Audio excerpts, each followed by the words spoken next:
온몸에 혈액을 전달하고 순환시키는 통로인 혈관. 혈관은 다양한 원인에 의해 막히거나 터지면서 문제를 일으킬 수 있다. 암을 제외하고 인간의 생명을 가장 많이 앗아가는 단일 질환이 바로 혈관 질환인데 우리는 하지 말초 혈관 질환을 주목해야 한다. 말초혈관 질환이라는 것은 기본적으로 심장에서 피가 빠져나와서 머리나 팔다리로 흘러갈 때 몸통 밖으로 빠져나오는 혈관들을 말초혈관이라고 표현합니다. 일반적으로 하지로 내려가는 혈관의 증상이 많이 발생하기 때문에 하지의 말초혈관 질환을 분류해서 진료하고 있고, 내려가는 혈관을 동맥, 심장으로 돌아오는 혈관을 정맥이라고 합니다. 그래서 정맥질환, 동맥질환으로 구분해서 진료하고 있습니다. 지방 덩어리가 모여 혈관을 좁아지게 만드는 말초혈관 질환. 신체 조직에 전달하는 산소량을 줄여 조직의 손상이나 파괴를 일으키는 무시무시한 질환이다. 주로 노년층, 우리나라 5, 60대 이상을 노리고 있다는데 오늘 TV 주치에서는 하지 말초혈관 질환에 대해 자세히 알아본다.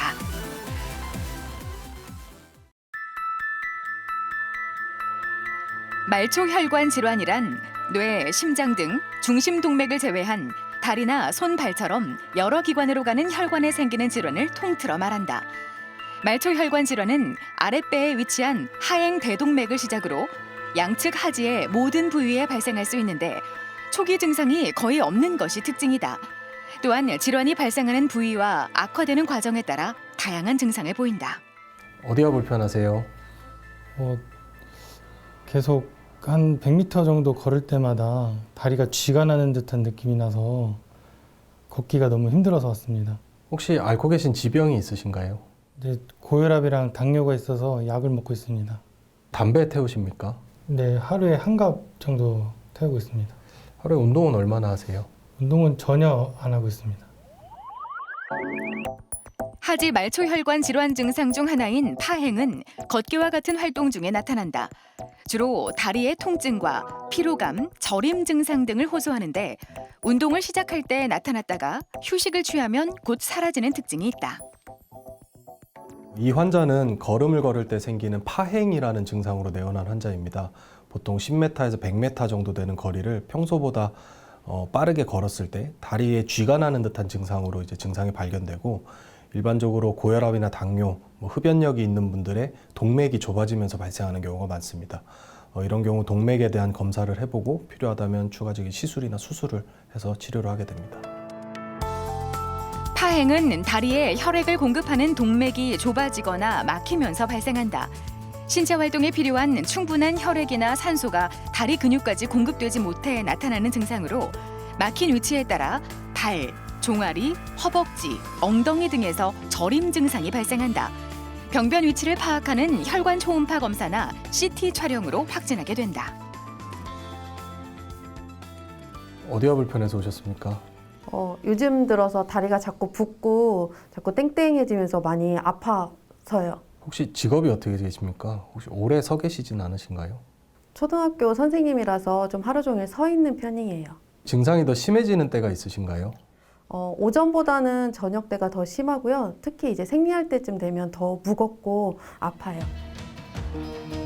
만성 정맥 기능 부전은 서서 일하는 직업에 종사하는 경우 발병 위험이 크다. 주로 여성에게서 많이 발생하는데 몸에 꽉 끼는 옷을 입거나 월경이나 임신 시 분비되는 호르몬이 정맥에 영향을 끼치는 것으로 파악된다. 이 환자는 하지의 말초혈관 질환에서 흔한 정맥 부전에 속하는 환자입니다. 일반적으로 젊은 여성들이나 생리 주기에 따라 변하는 하지의 부종 등으로 내원하게 되고, 처음에는 다리가 묵직하고 불편한 증상으로 오시지만 나중에는 상처가 낫지 않는 등 심각하게 변하는 경우도 많습니다. 조기에 진단을 하고 치료를 할 수 있으면 치료하는 것이 좋겠습니다. 하지 정맥류는 표제 정맥의 기능이 떨어지면서 피가 역류해 정맥이 돌출되는 현상으로 만성 정맥 기능 부전의 가장 흔한 원인이다. 질환의 진행 정도에 따라 압박 스타킹 착용이나 정맥 순환제 복용으로 호전을 기대할 수 있지만 심할 경우엔 중증 습진이나 다리 궤양으로 발전해 외과적 시술을 받아야 하는 경우도 있다. 하지의 말초혈관 질환은 처음에 발생했을 때 무증상인 경우가 많고, 환자들이 일반적으로 피곤해서 다리가 아프거나 저리다고 착각하는 경우가 많기 때문에 실제로 진료를 보러 오셨을 때 병이 많이 진행돼서 도착하시는 분이 많습니다.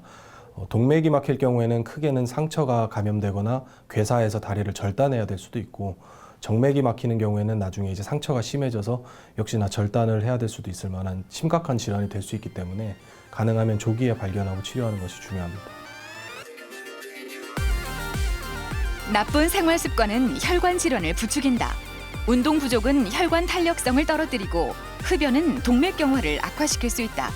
때문에 하지 말초 혈관 질환을 예방하려면 고지혈증, 고혈압, 당뇨 등 위험 인자를 철저하게 관리하고 금연하는 것이 중요한데, 괴사를 부르는 하지 말초 혈관 질환, 아는 만큼 이겨낼 수 있다.